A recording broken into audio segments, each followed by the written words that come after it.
Lesson 2: Online Safety, Security, Ethics, and Etiquette. As an online user, one must be aware and know the reason why we need to be a responsible one. Consider one's and others' safety when sharing information using the internet. Know the importance of acting responsibly over digital media. Be responsible in the use of social networking sites. What are the common issues that you encounter while using the internet? Do you have an experience regarding some issues or crimes while using the internet? You might experience or heard about cyberbullying, hacking, plagiarism, and identity theft. The WWW and Internet has made great breakthroughs in the field of information sharing and communications. It helps us in many ways, yet it could be also bring unfortunate happenings that we would not really like to experience. As a responsible user, one must know about the internet safety. We must practice online safety. How safe are you? So, what is online safety? It is the knowledge of maximizing the user's personal safety and security risk on private information and property associated with using the internet, and the self-protection from computer crime in general. As the number of internet users continue to grow worldwide, internet safety is a growing concern for both children and adults. How safe are we? Let's see some tips on how to be safe online. We are much vulnerable when we do not watch what we are doing online. Tips to keep you safe online. Be mindful of what you share and what site when using internet. Your urge to share something about your life online is inevitable, so you must be mindful if it benefits you. Do not just accept terms and conditions. Read it. We tend to hurry up things. Read it first, please. Check the privacy property policy package of website. Know the security features of the social networking site you use. For example, the two-factor authentication that Facebook uses nowadays. Avoid logging into public networks or Wi-Fi. We like free things, but watch out. Free Wi-Fi is kind of sketchy. Do not talk to strangers whether online or face-to-face. Meeting people is good, but meeting someone that you do not know is worse. Never post anything about future vacation. Someone might tailing your whereabouts. Do not share anything that you might endanger your life. Add friends you know in real life. A person you know personally is better than a person you didn't even meet in real life. Avoid visiting untrusted websites. Only visit familiar and safe websites. Install and update an antivirus software of your computer. For Windows OS users, there is Windows Defender available already. If you have a Wi-Fi at home, make it private network by adding password. Avoid downloading anything from untrusted websites. You might download a virus which will damage your computer. Buy the software, do not use pirated ones. Let's patronize original products. Do not reply or click on links from suspicious emails. It might be a spam mail. If it is sketchy enough, better to leave it or delete it right away. Be diligent in practicing these tips to keep yourself safe every time. We also need to practice etiquette and ethics online. Netiquette, a code of good and acceptable online behavior. Online ethics, patterns of behavior used when on the internet. Netiquette focuses on the acceptable behavior of the person while using the internet resource, while online ethics focuses on the acceptable use of online resource in an online environment. 10 best rules of netiquette. The golden rule: no flaming, don't type in all caps, don't spam, don't talk with people you do not know, obey copyright laws, use proper grammar and spelling, be honest, be yourself, follow the TOS, shop secure sites.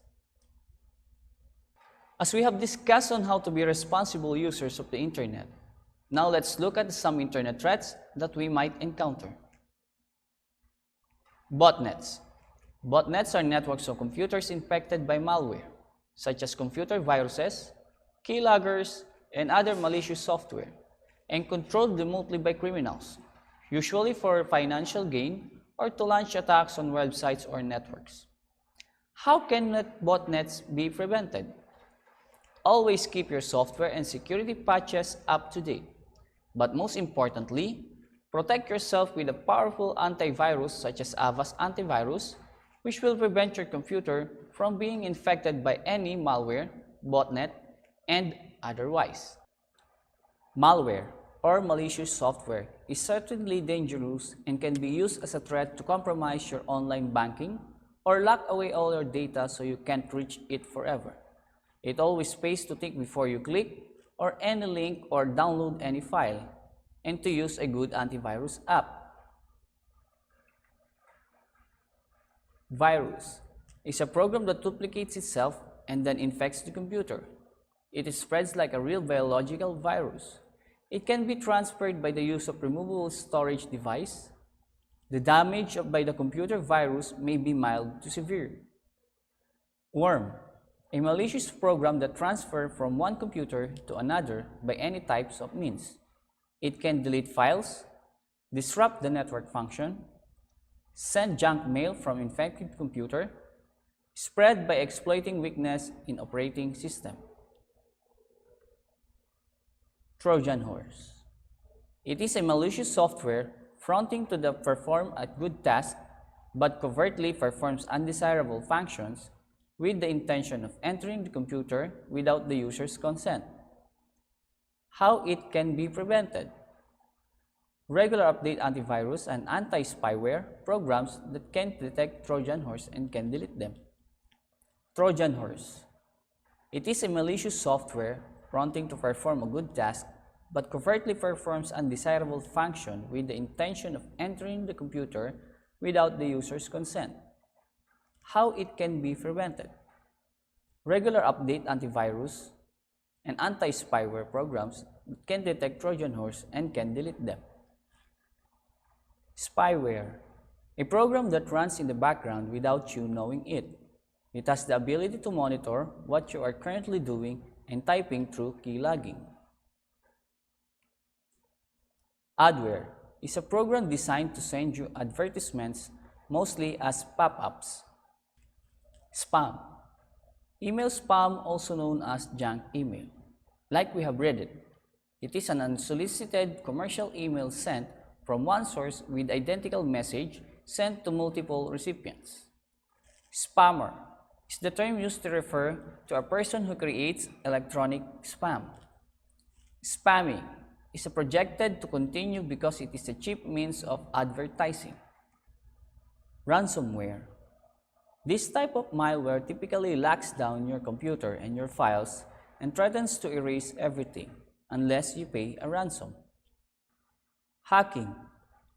It also identifies weakness in computer systems or networks to exploit its weaknesses to gain access, to commit crimes such as fraud in privacy invasion or stealing corporate or personal data.